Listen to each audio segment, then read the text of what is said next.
job. So she patted me a little Spider-Man lunchbox, patted me on the head, and said, go to your office. So guys, what we're doing today, instead of me up here speaking for 30 minutes, I brought out a panel of incredible former broker owners that moved their brokerage over. Guys, what I want you to understand right now, where the market's shifting. And when the market shifts, I know most of you guys are agents and you view it from an agent standpoint. But let me tell you right now, from a brokerage standpoint, there are a lot of companies that are already operating on a fine line. When a market shifts, they get crushed. And when they get crushed, they need help. And guess who the saviors are? We are. That's how you have to look at it. So I'm excited. I'm going to go through, let's see here, if we get this clicker working. I don't know how the clicker works, but we'll figure it out. Who knows? There we go. Let's start it off. So we got Kathy Helbig-Strick. Kathy ran a KW Market Center from 2008 to 2016, 240 agents. 2016, she opened up eXp's Realty Partners. It was a boutique brokerage of 35 agents, 106 million in production, 350 units. She moved over in 2020. Let's give it up for Kathy.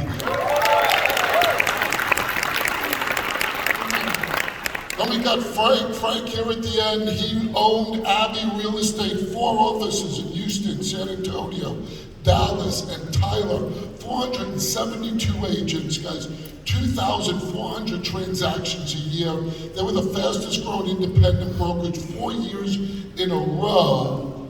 And welcome him to the panel. We all know this lovely lady, Veronica Figueroa. Owner of a RE/MAX franchise, 2 offices right here in Orlando, 32 agents, 200 million in production, moved over in 2019, now has a rev share group of 22-30 agents, very impressive, Veronica.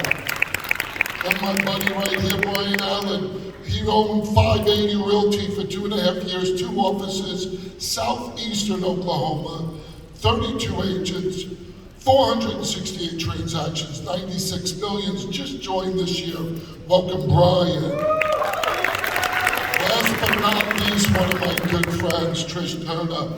Trish owned Trish Turner Properties in Caddy, Texas. 50 agents, 300 transactions, moved over October of 2018. That's our panel for today, guys. Tell you who I am if you don't know me and my beautiful wife. We own Revelation Real Estate since 2005. We were the #1 single office brokerage in the entire country. We had 906 agents doing 5,500 transactions a year, 2 billion in production. That was all out of 1 office, guys. Closed it down February of 2020. Now my rev share group is over 7,300 agents.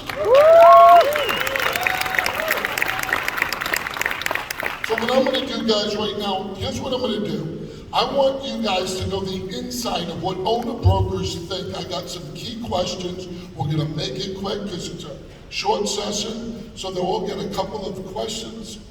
They will answer, listen to what they have to say, because that's what you're going to need to go after brokerages. Let's start off. Question number 1, I'm going to go with Kathy here. Kathy, why did you open up your company? And if you were a franchise, why did you choose that particular one?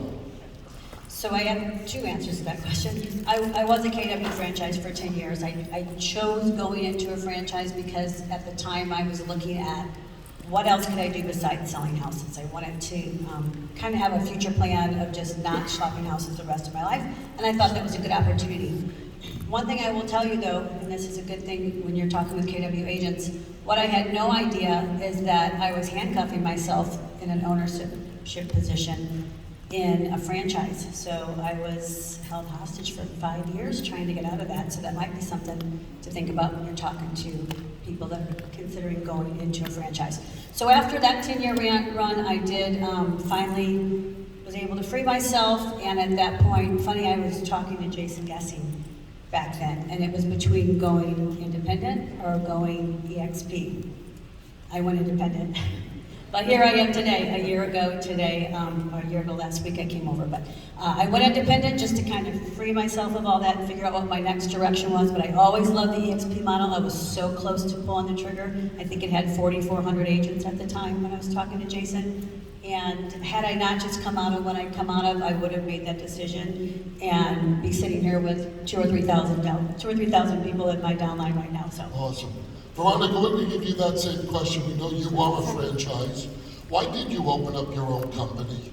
Prior to opening up a RE/MAX franchise, I was a boutique, independent broker. I never really wanted to be a broker. I just wanted to be a team. But every broker I held my license with was an evil broker. So I had to open my own brokerage at the time when I was independent. But then I ran into a lack of value proposition. I had no systems, I had no technology at the time. You know, we're talking about 2010. Technology wasn't as accessible or affordable as it is today. So I remember sitting in my office and I was in between KW and RE/MAX. I was KW before I went independent, and I didn't have a great experience with the regional. I just couldn't see myself going back. And I said, what's the next best thing? And at the time, RE/MAX in our market was respected, and there was a small gap in the area that I was at, that they didn't have anyone running it. And I looked at their systems and tools, and I was like, this might be the next best thing for me. I had a lot of respect for it. They flew me out, and I looked at their systems, their processes, their training, and I said, well, maybe they'll sell me a franchise. And I didn't realize they'll sell anybody a franchise, but somehow I thought I was special. So guess what? I bought a franchise. And I bought a very glorified logo and systems, and yes, some on-demand stuff, but it was great for me at the time, and it solved the problem that I needed, which was systems and some technology at the time, and a brand that I thought agents would respect, that I no longer had to be that broker that would say, I'll take anyone that with the blood running through their veins and give them 100% commission and fight about a $300 transaction fee. And I said, now I can recruit better talent. That was my mindset around buying a franchise. Yeah, guys, pick up on this. So what broker owners look for is they want an easier way to run their brokerage. They are looking for tools and systems. So remember all these things that we're saying that'll help you get in front of these brokers. We're going to go next question. Frank, this one's going to be for you. Why did you eventually listen to the person who got you to come over, and how did they approach you? So it was Jimmy and Andrew Franklin, also from Katy, Texas, who were recruiting me for several years because I had my feet dug in pretty hard. But they approached me. I started my independent brokerage about the same time they joined eXp. And I was celebrating my success on Facebook as they celebrated their success and growth on Facebook. And our numbers mirrored each other. We got to 100 agents about the same time, 200, 300. 400, but as I was approaching 500, they started pulling away from me. That got my attention. And of course, that was because it's exponential. I mean, they were cheating. They had all those agents recruiting for them. We're a bunch of cheaters. Yes. So they just hung in there. Jimmy had approached me directly. Did I want to hear about eXp? And I said, absolutely not. I said, I love what you're doing. Jimmy and I have been friends for 30 years. And I said, I want to celebrate you and your success. And he celebrated me and my success. We became a mutual, cheering squad for each other. And he didn't ask me directly after that. It was just a few years. We stayed in touch. We celebrated. But it wasn't until I had some other issues that I actually initiated the conversation. Yeah. So see that, guys. Love on them. Broker owners do take a little bit of a time. Show them that you actually care and you ain't just looking to steal their brokerage. That's how they look at it. Brian, we're going to ask you that same question. Why did you eventually listen to the person who got you to come, and how were you approached? Well, it didn't take long. It only took me 3 days. So, Never mind my first thing. You don't have to love on them too long. The deal was, had already lost 2 agents to eXp, top producers, and I was standing in Hobby Lobby, and I got a text message that said that a third was going to be recruited. Now, to an independent broker, $96 million, that's a huge chunk of my revenue. And so these are people that I've loved on for years. And so I was angry, very angry at you guys. My wife knew about it. And I went home and I learned everything I could about eXp. I read the website, I watched every video, and I stumbled upon this guy named Nolly. Right? And I watched every YouTube video. I can't say every YouTube video, but I watched every YouTube video I could, and I learned about teams moving over, learned about RevShare. I made spreadsheets, and Monday morning I called Nolly's organization. Tuesday at 5 o'clock, I don't remember what day it was right before Thanksgiving. I talked to Nolly for 2 days. I still owe him a meal. He said I saved him from the dinner, but you know, Josie was inside eating, he was not. He was talking to me. And I worked for car dealers for a long time in past life, and I was waiting for the other foot to drop. And he didn't ever try to sell me. He listened to every problem that I had, and I was borderline fixing to quit real estate because I couldn't compete. I was street fighting every day, fighting over deals, fighting over agents, fighting over rent money. And you know what he did? The one thing, pray with me. He prayed with me.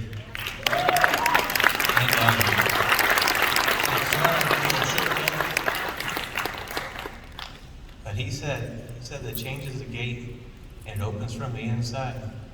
And I knew on that phone call, I didn't tell him, but I knew on that phone call I was going to be eXp soon. It took me about 45 days. I lost half my brokerage. But I'm telling you guys right now, there's brokers out there hurting. They're hurting, guys. And it's almost your duty to go out there and teach them that this model can save their brokerage, especially in the upcoming market. Guys, Lay it out. guys, remember that. You know, we always think of the bigger brokerages when we think of brokerages. There's thousands of brokerages out there, thousands. And I'm going to tell you right now, I watch the industry really well. The big brokerages are going to be eating up the little brokerages. It's like everything else we see going on in this world with the Amazon and everything else. Technology is making the bigger ones get bigger and swallowing up the little. Well, we're going to swallow them up, but we're going to help them build their business. Next question we're going to have is for Trish.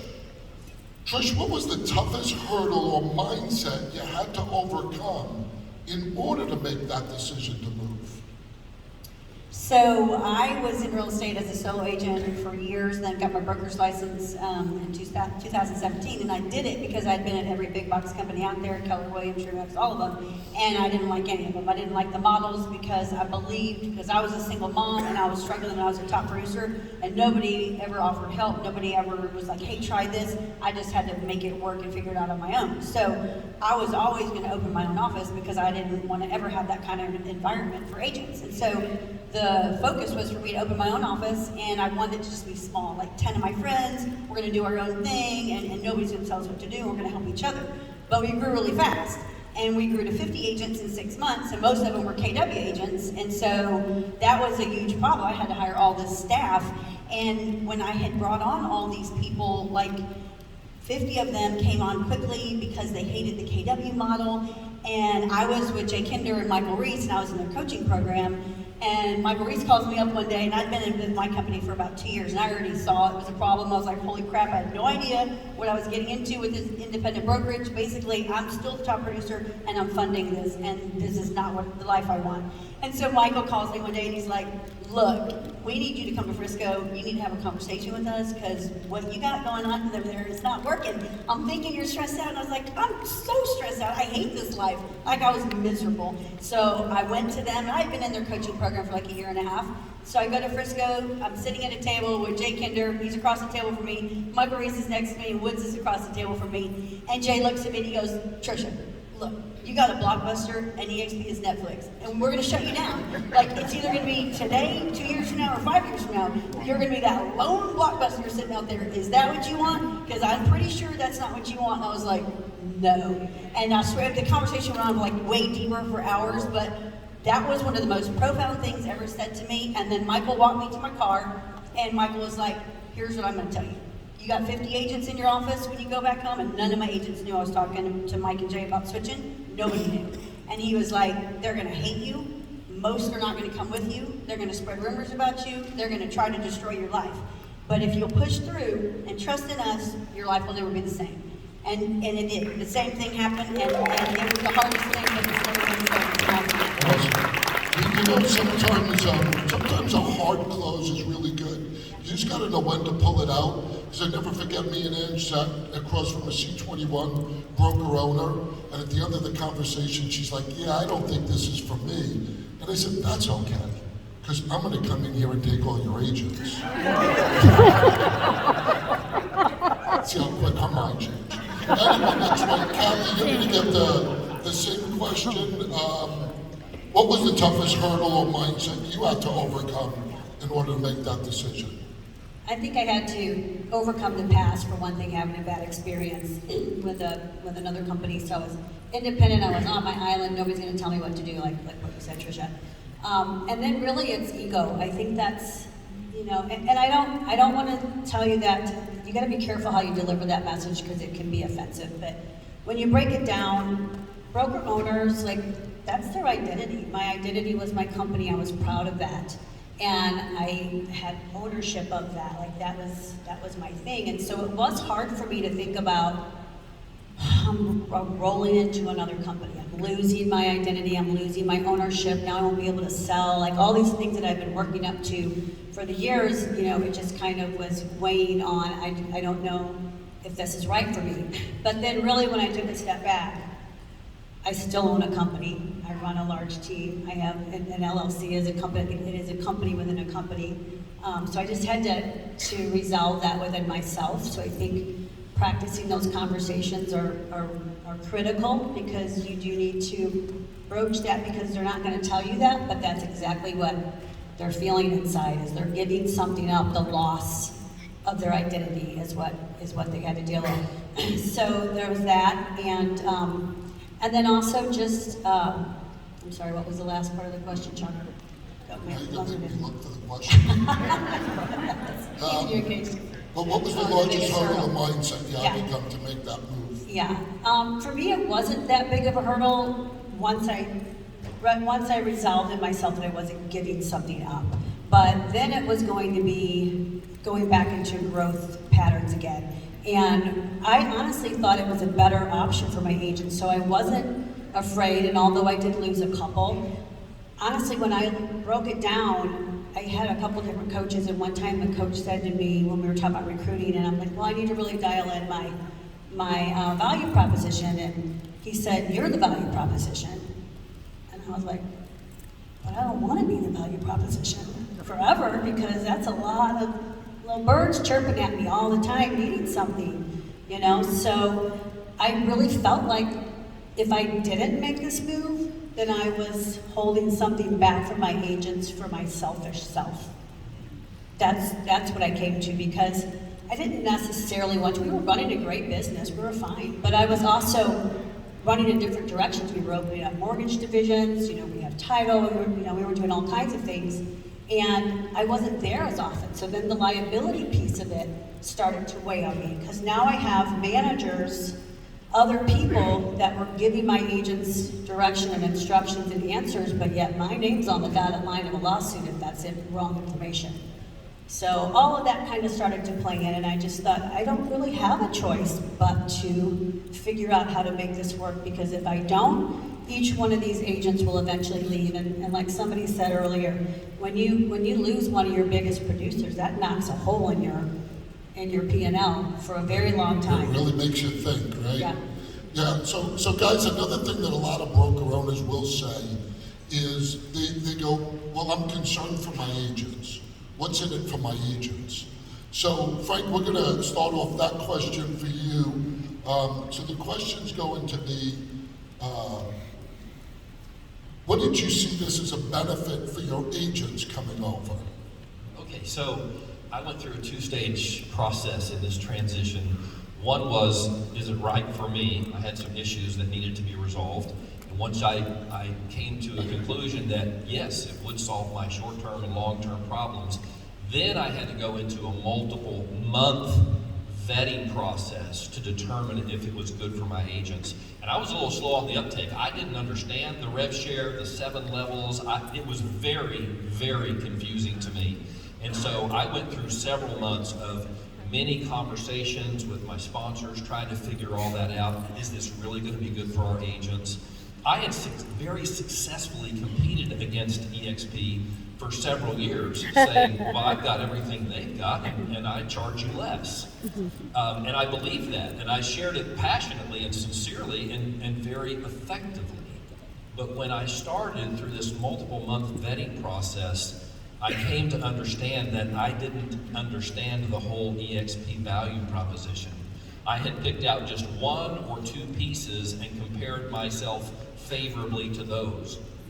But when I began seeing everything that eXp offered to their agents, things that I as an independent broker could never provide, then ultimately I felt like I had a moral obligation to share this opportunity with my agents. I had always told them, you're first. I started this company for you. It's all about you. And I knew at that point, I was going to have to walk back what I had been telling them all those years if I did not let them know what I learned about eXp. And I'm just talking about the things that are just normal, bread and butter for you who are in the system right now, but the health care was huge. So many of our agents had no options for that. Rev share, I wasn't charging enough to share the money with them, and yet those who actively participate in growing in the organization should share in that. I couldn't give them ownership. I couldn't carve up one little brokerage into 472 pieces and give them all a chunk of it. And yet if I really cared about their long-term financial future, I needed to be giving them equity in the company. Relocation, REO, affinity, it just goes on and on and on. Things that I had always said, I give my agents the best tools and technology and training in the industry, and I absolutely believe that, until I discovered that there were gaps in my value proposition that eXp filled. And it took me a while, but when I came to that conclusion, then it was decision made. Yeah, and me and Ange came to that same thing, and that's the hardest thing for a broker owner to overcome, because we have so much pride and ego in our company that we believe we have the best product. So we become closed-minded sometimes. So understand, when you're talking to broker owners, they may at first, for the first few times, be closed-minded because of that reason. Veronica, I'm going to ask you the same question. Why did you think this was the best move for your agents? I had to have an honest conversation with myself. I think, played a part in a lot of agents' careers, but I didn't give them a long enough runway. It was train them up, build them up, and then they became my competition. And I cared so much about them, and seeing them go out there and try this on their own, or think the next step was for them to open up a brokerage. I wanted to save people, don't do it. Let me tell you all the truth of what they don't tell you. Because the brokerage model, believe it or not, is not profitable unless you are running a mega brokerage model or a team bridge, in my opinion. And I can argue that all day long, put me up for debate on it. But for me, it was a lot like what Frank was saying. I care so much about these agents, and I wanted to be able to be in business with them no matter where their journey was going to take them. If it was an agent who was going to start out brand new with us and start as an agent on our team, or just wanted our mentorship, and later on wanted to be a team or be bigger than what we were ever, I wanted to be in business with them, even though they were not, on my team. But I wanted to be team them. And I didn't have a program for that. I didn't have a solution for that, but I cared deeply about their success, even when the breakup happened. And that call, if you're a broker in this room, the hey, you got a minute? I want to chat. You knew that it was the, I'm ready to go. I appreciate everything you've done for me, but I'm ready to go out on my own, right? I'm gonna go and hang my license over here because of X, Y, and Z. And you're like, but I want to be in business with you for a long time because I genuinely care about you. And it wasn't about me, it was about them. And I was willing to give them everything, take it all. I want to share everything with you. And I didn't have a program for that, Chuck, and I just knew a lot of them would go out and do this, and then I'd see them either fail. Not all of them, but you just saw the stories, and you just were like, God, I wish there was a way I could help them. And I knew that eXp was the solution. So when I thought about, and I had the conversation with my agents, I went to my agents first.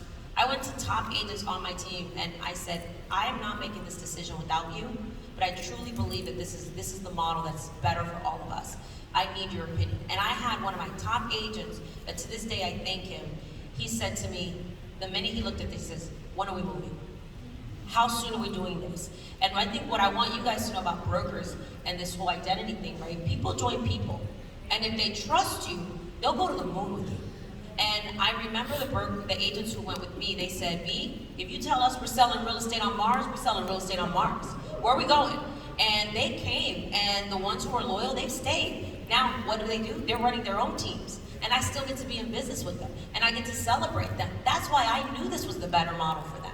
I no longer would be jealous if they were sitting with my competition, because you know how that went. It was like, why are you talking to a KW agent? Why are you talking to a Remax broker, an exit broker? Now it's like, oh, you're talking to, let me see how I can help you. Now I get to be their partner beyond just being on my team. Okay, this solves all the problems. We gotta wrap it up. One last question to each, and just take like 30 seconds to a minute. Just give one quick piece of advice to an agent trying to recruit a broker owner. Quickly, go right down this list. One piece of advice you would give them how to approach a broker owner. Change is the gate. It opens from the inside. Keep loving those people. Love them all the time. Good. Broker owners will never, they're prideful, they'll never tell you they're broke, they'll never tell you they're in debt, they'll never tell you they're not profitable, so you really gotta ask the right questions and be sincere. Great advice. Leverage your upline. Don't do this alone. This is not an I sport, this is a we sport. Don't answer for them. I find a lot of times we have limiting beliefs in our mind of like, I'm not gonna call them because they would never move. And I can tell you, growing up as an agent and an expanding team, a lot of people never called me and asked me for business. And I felt like the pretty girl that never gets asked to prom. So there's a lot of broker owners out there that would love to talk to you if you open the door to them, so don't answer for them. I would suggest that you try to understand their pain. Even if everything is good and they're growing and they're profitable and successful by every outward measure, I promise you there are some challenges, some fears that independent broker owners, problems they cannot solve.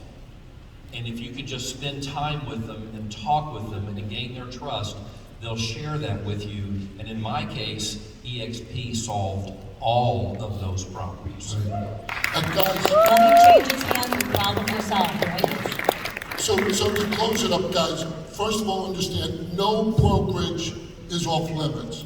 Now, if it's a franchise or an agreement, you can't approach them. That's a whole different story. But me and Ange closed down a $2 billion a year brokerage, $2 billion. We'd be the last brokerage you'd ever think moved. So to sum it all up, guys, when Dave told me about this position, like I said, I haven't had a job in God knows how long. In top 10 revenue share, but you know why I did it? Here's why I did it. A chance, number one, to work with Dave, Sean, and Amy is invaluable. That's one. Two is, I am on a mission to make this the largest brokerage in the world. And in order for me to help out, God gave me a gift to bless others. So guys, utilize me now in this position. Don't think you can talk to a broker owner, look, they'll be nice, But if you don't understand their lingo, you won't be able to talk to them. They will look at you thinking you're just trying to get a big fish. Get them on the phone with me. Let me help you bring them over. Guys, we appreciate your time. Look out for great stuff this group will be putting out.